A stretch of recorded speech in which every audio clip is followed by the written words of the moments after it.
Em pelo menos 3 pontos do seu ministério. O primeiro ano, o ano da inauguração do seu ministério. O segundo ano, o ano da popularidade do seu ministério. E o terceiro ano, o ano da oposição do seu ministério. Perceba que no último ano que Jesus está vivendo na terra, que é o último ano do seu ministério, a Bíblia diz que ele convida os seus discípulos para ceiar. A ceia aqui, na verdade, era a Páscoa dos judeus. E Jesus vai usar a Páscoa dos judeus para inserir a ceia do Senhor no dia da Páscoa dos judeus. O que me chama mais atenção na Páscoa dos judeus, ou na ceia propriamente ceia do Senhor, é que eles serviam pelo menos 3 pães asmos. Quantos pães? Quantos pães? 3 pães asmos. Os judeus davam nome para esses 3 pães. O primeiro pão Abraão, o segundo eles chamavam de pão Isaac, e o terceiro eles chamavam de pão Jacó. Eles pegavam o segundo pão, pastora Jéssica, e cortavam em 2 pedaços, como nós fazemos na ceia. O primeiro pedaço de pão eles colocavam na mesa, iam pegando pedaço por pedaço, rodando na mesa para que todos participassem. E o segundo pedaço, o proprietário da residência pegava aquele pedaço de pão, enrolava no pedaço de pano e escondia dentro da casa, para que no final da ceia ele colocasse os seus filhos para procurar o pão dentro da casa. Sabe o que eu aprendo aqui, irmãos? Que muita gente está aqui na igreja, mas o filho está em casa, o filho está na rua, a filha está no baile, não trouxe para a igreja. É porque você não coloca o pão lá na tua casa. Coloca seus filhos para procurar o pão, e ele vai estar na presença de Deus. Eu vou repetir: coloca a tua casa para procurar o pão, e não estarão eles lá no mundo fazendo a vontade do inimigo. Olha para cá, depois que Jesus termina a ceia, ele parte para o lugar da intimidade. Ele vai para o jardim da oração chamado Getsemane. É o primeiro ponto que eu destaco aqui. Lucas capítulo 22 fala a respeito da prisão de Jesus. Jesus vai para o jardim da oração, mas ele não vai sozinho. Ele vai com Pedro, Tiago e João. Quando ele entra ao jardim da oração, a Bíblia diz que ele está orando, porque ele está sofrendo, ele está tendo um peso emocional tão grande que ele vai sofrer um fenômeno chamado hematidose. O que é isso? É uma carga emocional muito grande, que o seu suor torna-se em sangue, e ele está orando ao Pai dizendo: se possível, passa de mim esse cálice.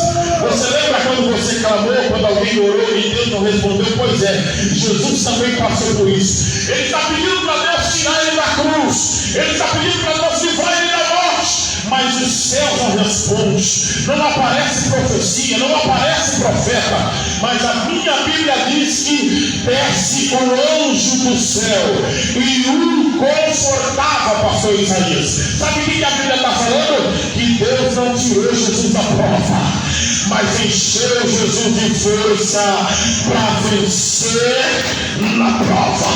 Aleluia! Para você abrir a boca cheia de dentro da glória a Deus.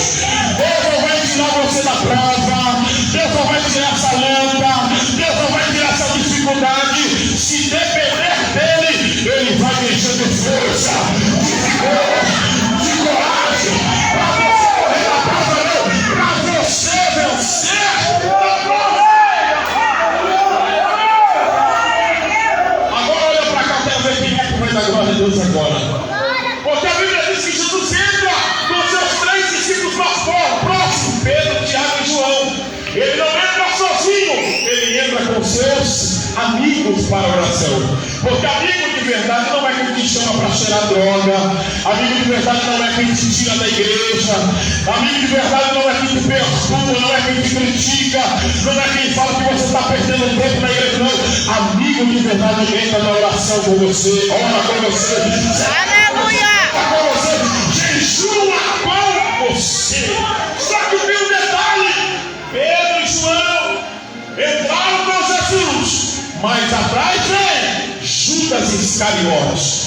Ele vira as costas enquanto Jesus Jesus sai da mesa da ceia para ir para o jardim da oração, Judas vira as costas e vai chamar os salteadores. Ele vem até para o jardim, mas vem com os salteadores. Pedro, Tiago e João entram no jardim para orar com Jesus, para estar ligado com Jesus, para ter intimidade com o Pai. Mas Judas não. Judas entra no jardim não para ter intimidade, não para orar, mas para atrair o Filho de Deus. Eu vou repetir: Judas entra no jardim da oração não para orar, não para ter intimidade, mas para atrair o Filho de Deus. Olha para cá porque vai doer, mas até pouco você vai glória a Deus. Judas era homem de confiança, por isso levava a bolsa, mas era traidor. Era intelectual, mais esperto, o mais aberto à sua mente, mas era Judas. Era discípulo de Jesus, sabia de todo o conhecimento da época, mas era Judas. Está entendendo? Tem gente que canta, tem gente que prega, tem gente que tira oferta, tem gente que até levanta a mão, mas é Judas. Judas não vem para adorar, não vem para ter intimidade, vem para atrair o Filho de Deus, mas adorador vem para adorar, vem para glorificar. Deixa eu ver, vem para adorar, deixa eu ver. Se é Judas, família de muita briga e gosto, mas adorador está levantando a mão. Quem está do seu lado, olha, vê se está adorando ou vê se está de cruz. Se tiver de cruz é Judas, mas se tiver levantando a mão é adorador. Glória a Deus. A Bíblia diz que Jesus é entregue na mão dos salteadores. É levado, você conhece a história. Pilatos lava suas mãos lá na frente, permite que Jesus seja crucificado. E a Bíblia Sagrada agora me informa que ele vai carregar uma viga sobre os seus ombros até um monte chamado Caveira. Olha para cá, eu já li mais de 500 livros, pastor Eduardo. Já pesquisei toda a minha vida e nunca encontrei, Lucas, é isso, né? Nunca encontrei, falando em lugar nenhum, que essa cruz era de Barrabás, como todo mundo prega. Eu já encontrei na Bíblia, lá no livro de Êxodo, falando acerca de uma determinação. A determinação da época, no livro de Êxodo, no capítulo 6, determina, Mateus, que toda pessoa que proferisse contra o templo, desrespeitasse o templo, essa pessoa deveria ser crucificada. As autoridades iriam ir na sua casa, destelhar o telhado, arrancar as vigas que sustentavam o telhado, trazer, colocar nos ombros daquela pessoa, para que ele arrastasse pela rua de Jerusalém, para servir de exemplo para todo mundo. Porque se tem uma coisa que os judeus respeitavam, era o templo. E quem é que vai servir de testemunha agora? Aqueles que ouviram Jesus falar: eu derrubo esse templo e levanto ele em 3 dias. Então eu creio que eu estou pregando é real.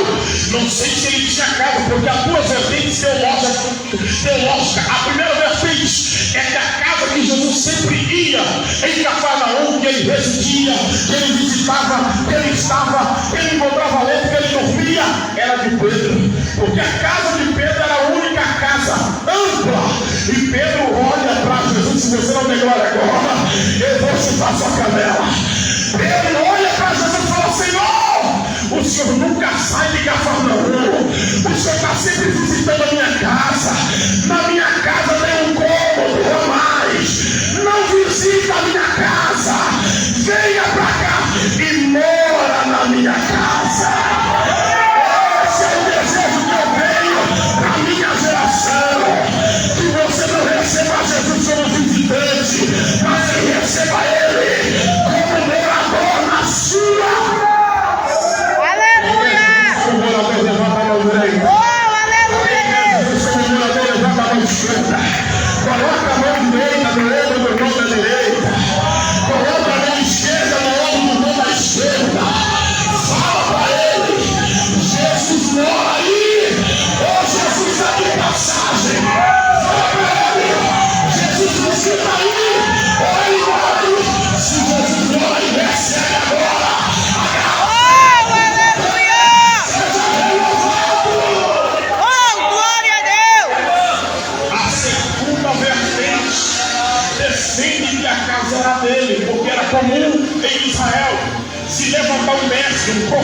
for e as pessoas lhe darem presentes. A Bíblia confirma isso. Mateus capítulo 2. A criança mal nasceu. A criança chamada Jesus mal nasceu. E a Bíblia diz que os magos vieram do Oriente, fizeram uma longa viagem.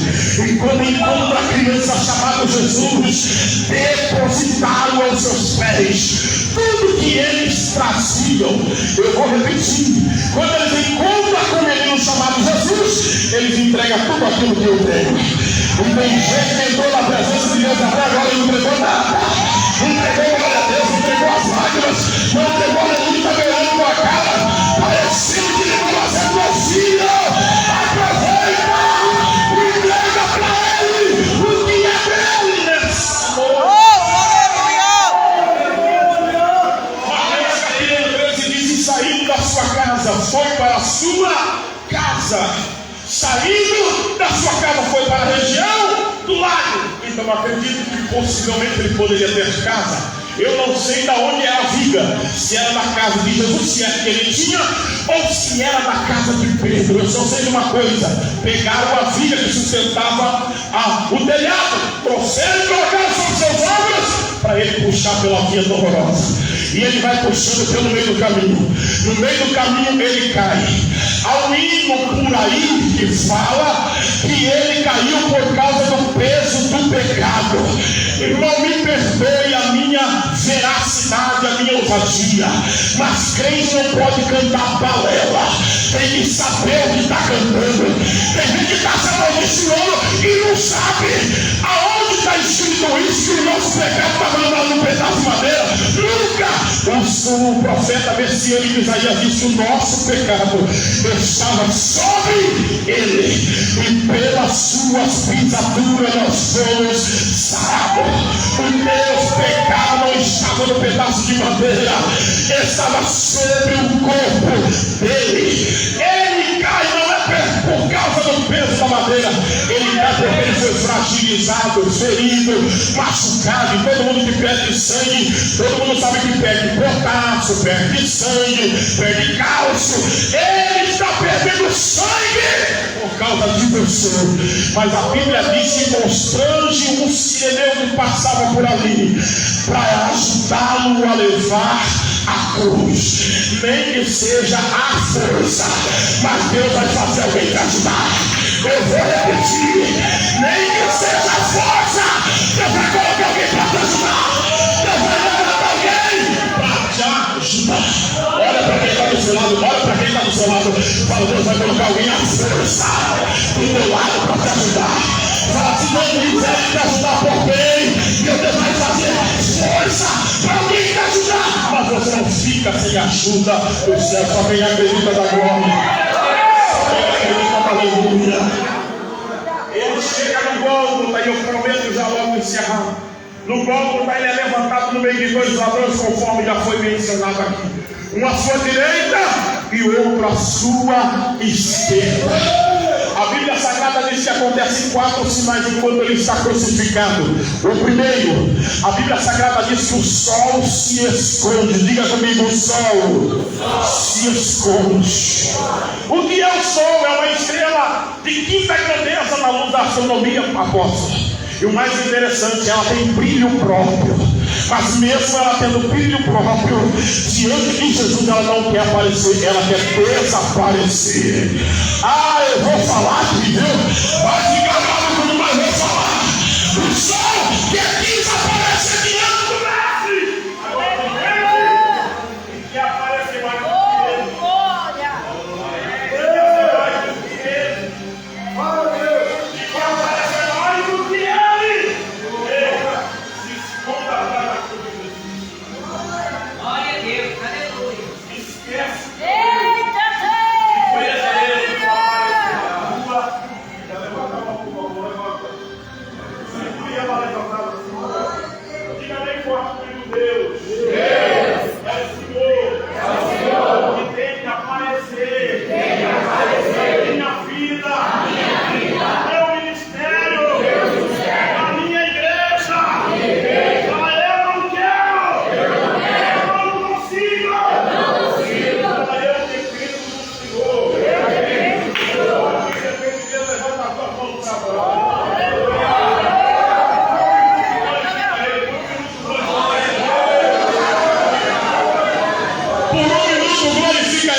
tua vida. Jesus ou você? O sol não queria aparecer, ele desaparece. Por isso a treva na terra. E quem aparece? Jesus Cristo de Nazaré. Quem tem que aparecer é Jesus. Lembra lá de Mateus capítulo 25? Quem é que aparece lá? Aparece o noivo. Aparece as turbantes ou as damas de honra. Mas cadê a noiva? Cadê a noiva? A noiva já estava lá na festa, preparada. Aparece o noivo. Aparece as damas de honra, mas não aparece a noiva. Porque quem tem que aparecer é o noivo na nossa vida. Sabe por que você não venceu ainda? Porque você está se aparecendo. Está aparecendo o seu temperamento, está aparecendo suas palavras de baixo escalão, está aparecendo só o seu cartão de crédito, o seu ladinho de uma geração, está aparecendo só a sua aparência. A gente já não está, glória a Deus, mais com medo de borrar tudo que passou na cara. Nessa madrugada eu quero te convidar você a quebrar esse protocolo e a dar lugar para Deus. Oh, aleluia! Deixa Deus aparecer. Glória a Deus! Eu vou falar para você agora. Deixa Deus aparecer. Aleluia, Jesus! Deixa Deus aparecer. Aonde Deus aparece, tem milagre, tem renovo, tem porta aberta. Se Jesus aparece aí, se Ele é maior aí, levanta a tua mão e glorifica. Levanta a tua mão e exalta o nome do Senhor. Aleluia, O Jesus! segundo sinal que acontece quando Ele está crucificado, passa o terremoto. Terceiro, a Bíblia Sagrada diz que todos os santos que estavam sepultados ressuscitam. Quarto, para finalizar, a Bíblia diz que ao Senhor ao próximo da cruz, contempla todos os sinais e fala: esse realmente era filho de Deus. Ele reconhece que Jesus era filho de Deus. Mas pastor, ele vai ter em Israel. Para reconhecer que Jesus era filho de Deus, Jesus, pastor Isaías, deve estar crucificado. Existem coisas que na bênção, pastor, a gente não vai receber. Mas quando a gente estiver sendo açoitado, apedrejado, caluniado, Deus vai falar assim: é meu filho, é meu filho, é meu filho, é meu filho. Então você não vai entender, eu vou orar para você dar glória a Deus. Antigamente, eu ficava bravo quando as pessoas falam: esse não, esse é terror, muita teologia, é filho, é chamado. Depois que eu li essa palavra, eu falei: me crucifica mais, me crucifica mais. Quanto mais me crucifica, mais o seu filho aqui na nação. Aleluia, Jesus! Glória a Deus! Termina agora. Levanta o Jesus na cruz, ele entrega o seu espírito ao Pai, vem a óbito, e vamos agora para a sua ressurreição.